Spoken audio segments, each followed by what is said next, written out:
Īstenojot jauno projektu, apdzīvota vieta, mēs esam ieradušies Aucē. Šī pilsēta man likās ļoti interesanta ar to, ka tā ir vienīgā Latvijas pilsēta, kurai svin vārda dienu. Otrkārt, šogad pilsētai paliek 100 gadu. Līdz ar to mēs šodien tiksimies ar vietējiem iedzīvotājiem, uzņēmējiem, pilsētas vadību un centīsimies uzzināt, kas interesanti šajā pilsētā ir tapis, kopš Latvija ir iestājusies Eiropas Savienībā. Kādi jauni uzņēmumi, vārdu sakot, kas gūts un, protams, arī kas ir zaudēts. Tā ir tā ikdienas dzīve, kas mums pārējiem varētu likties ļoti interesanta. Ko mēs esam ieguvuši iestājoties Eiropas Savienībā, tad mēs esam ieguvuši reāli iekšēju pārliecību, ka mēs dzīvosim labāk. Tā ir pirmā atziņa, ko mēs esam ieguvuši. Otrā atziņa, kad Eiropas Savienība iet roku rokā ar finansējumu, ar kuru mēs vairāk vai mazāk, mēs esam arī kā saņēmēja valsts, mazā Latvijas valstiņa. Un arī mēs Aucē esam ieguvuši ar Eiropas Savienības fondiem, esam ieguvuši labākas ielas. Pēku siltinājumu vēl gan neesam tā riktīgi pieskārušies, bet pieļauju, ka tā ir katra cilvēka tāda, vai pareizāk sakot, māja apsaimniekotāja pieeja šīm lietām. Tas ir šis jautājums, kas man šī brīdī drusciņi tā kā mulsina, kāpēc cilvēkiem ir grūti pārliecināt, kad, ja kādu brīdi ir grūti, varbūt, ka kādreiz būs labāk. Un šī gadījumā šeit ir šīs piesaistītais finansējums, kur cilvēki tā īsti līdz galam sabiedrība neizprot, kad, ja mēs tā kaut ko samaksājam, ka varbūt, tā ir tā neticība, ka varbūt vēlāk būs jāmaksā mazāk.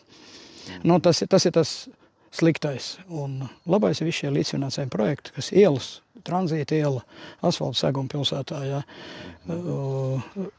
Pārobežu projekts, kur atjaunojām, mēs esam iesaukuši Aucē par balto māju, kur var bērni nodarboties ar dažādām aktivitātām, bet es pieļauju, ka jūs reiziesiet. Apvienojot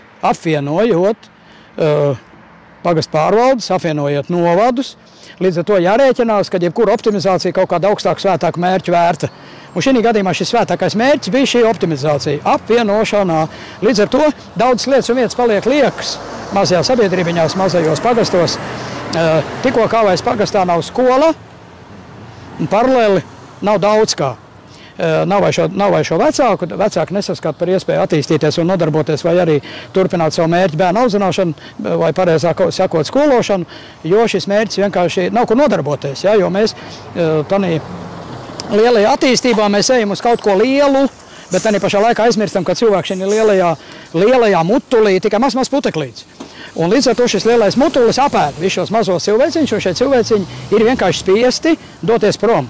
Protams, sāksim to, ka pastam ir ļoti svarīgi ir nodrošināt pasta pakalpojumus, to pieejamību ne tikai pilsētās vai reģionālos centros, bet arī jebkuros pagastu centros vai pagastos vai ciemos. Tas skaidrs, ka mums ir ļoti tas būtiski. Ja mēs konkrēti runājam par Auces pasta nodaļu, tad Auces pasta nodaļā mums ir ļoti skaistā, protams, varētu teikt, pagasta centrā, vēsturiskā pilsētā, bet par to, kā mums, teiksim, tā klientu migrācija varbūt pastāstīšu vairāk. Ja ņemam pēc pagājušā gada, teiksim, tādu kopskatu, kā mums Aucē ir klājies, tad Aucē klientu skaits samazinājies pa 13%. Sanāk, ka mēnesī klientu skaits ir ap 1700 vidēji mēnesī. Tas dienā sanāk 80 klienti dienā. Bet viņš ir sārutis pret iepriekšējo gadu, kā es minēju, pa 13%. Un tas Auces pasta nodaļas vai tā klientu pieprasījums pēc tā pakalpojuma groza ir izteikts tieši mazumtirdzniecība, kas sastāda pusi gandrīz 47%. No tiem 100% 27% ir maksājumi, ko klienti nāk rēķinus apmaksāt, un 21% ir tieši sūtījumu nosūtīšana, universālais pasta pakalpojums, ko paciņas klienti nosūta. Tas ir tas būtiskākais grozs, kas ir tieši Aucē ir vispieprasītākais. Protams, tā minēja, ka mums ir ļoti būtiski visā valsts teritorijā būt pārklājumam tam pakalpojumu pieejamībai, ka mums ir tāds pakalpojums kā pasniegs mājās. Tas, protams, nav jauns pakalpojums, jo arī vairākus gadus mēs izmantojam tieši reģionos, tālākos laukos, bet arī Aucē un, teiksim, Dobeles novadā šis pakalpojums iezīmējās, kad arī pieprasa šo pasnieku mājās tieši pie rēķina apmaksas preses abonēšanā tie ir tādi 2 bloki, ko visvairāk klienti prasa mājās, kad viņi tad, kad atnāk pasniegs pieved presi vai vēstulīti atved, tad noteikti, ka klienti vēlās arī pie reizes veikt šos maksājumus vai preses abonēšanas, jo tūlīt arī sāksies mūsu abonēšanas kampaņa, un tas ir tas līdz gada izskaņai nogalē, tas ir tāds intensīvākais pakalpojums, ko arī pasniegt mājās klientiem sniedz. Protams, ka šis pakalpojums, varētu teikt, ka viņš ir sens jau, bet kā dzimis no jauna, jo mēs cenšamies klientiem vairāk par to informēt viņus, kas ir tieši, ko viņš pie pasnieka var saņemt. Un tas ir bezmaksas pakalpojums tieši tālākos lauku reģionos, varbūt, kur ir grūtāk nokļūt uz pilsētu vai uz pagastu centru. Auces teritoriju, visu auces teritoriju, pagastu un pilsētas centru apkalpo mums 2 pasnieki, bet visu novadu, Dobeles novadā mums ir 7 darbinieki. Šobrīd, lai es teiktu, ka tāda tendence, ka mums ir grūtības vai nevaram nodrošināt šo nepārtraukto piegādi, tādas nav. Visi mums ir, viss norit un darbojās.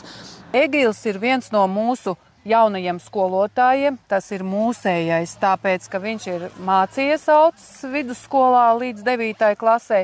Un dabūjām mēs viņu pie sevis atpakaļ, pateicoties viņa sievai, kura nav dzimusi auceniece. Un Kristīnu mēs noķērām 2 gadus atpakaļ, tur arī sava nejaušība, kā mēs viņu dabūjām. Kristīna ir ļoti laba speciālists, sākumskolas skolotāja, strādā 4. līdz 6. klasēs. Un ar šo gadu, kā sporta skolotājs, pie mums sāk strādāt Egils, pat vēl handbola izlases spēlētājs. Egil, kā tu pie mums nokļuvi un kā tu jūties pie mums? Es jūtos tā kā mājās pa lielam, jo, kā jau teica direktore, es esmu audzis un dzimis līdz 9. klasē. Pēc tam aizgāju pievērsos profesionālāk handbolam, aizgāju Mūrjienas sporta ģimnāziju, kurus absolvēju. Pēc Mūrjienas sporta ģimnāzijas turpināju spēlēt profesionāli un aizgāju Latvijas sporta pedagoģijas akadēmiju, kuru pabeidzu, absolvēju. Tad sāku strādāt par trenerītu un tā ceļa atveda.